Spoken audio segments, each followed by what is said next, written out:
It's time to Wake Up with Al Roker and Stephanie Abrams. So we're also coming up with the show a little bit later. One of the most talked about stories of 2009, of course, was the Balloon Boy hoax. In just a few minutes, we will hear from an expert on spotting trends, and she thinks some big changes are on the way regarding the way kids are used to reality TV shows. That's all coming up, but first, Al takes us coast to coast. And as 2009 comes to a close this week, we've decided it's time to look ahead to 2010 and what we're going to be talking about around the country and around the world. Joining us this morning is Marian Salzman, the president of Euro RSCG Worldwide PR. She's an expert trend spotter with some ideas on social and media trends that are going to be taking shape over the next year. Marian, thanks for joining us. Thanks for having me. So, first of all, we want to start off with a story this morning. President Obama has asked journalists to kind of respect the privacy of his two daughters while they're on vacation in Hawaii. And this is one of the things you see developing, the idea of kids who've become, in a sense, props on, especially reality television. Well, John and Kate. And the Balloon Boy. The Balloon Boy is ridiculous, but John and Kate really started it off. I mean, they turned those kids into media stars, and then they really exploded the family model.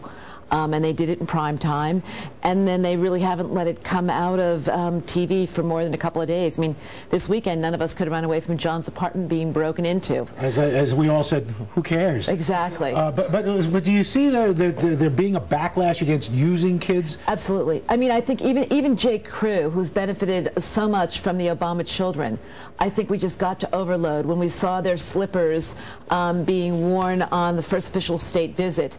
And then that was what people were running out to buy with waiting lists. It just got to be too much. Do you think that there might be even some sort of legislation or some sort of rules being put in place? I do think that should be what we as marketers feel may be coming. I think that parenting is going to be the last domain. We're going to be very tolerant of an awful lot of sins, but not the sin of bad parenting. When you talk about tolerant of sins, we talk about a lot of the scandals that happened in 2009, from David Letterman to obviously Tiger Woods, that sort of thing. You said David Letterman is a way that he got in front of this thing, as opposed to Tiger Woods. Well, David Letterman really handled it in a way that protected his wife and child.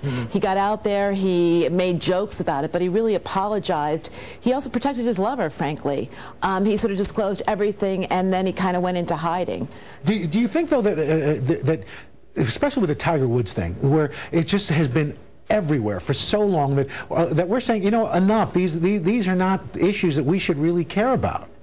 We're on total information overload, but I think Tiger Woods and his advisors misunderstood social media. They didn't understand that there would be constant new messaging coming, and that everybody could jump in and become a narrowcaster and a broadcaster and share all kinds of news. You also believe, though, that on a positive note, community involvement in 2010 is going to be, especially with social networking and such, is going to be a big trend. Absolutely. Local is the new global. We're going to all really invest in our communities. It's going to start with school communities around children. It's going to start with social causes.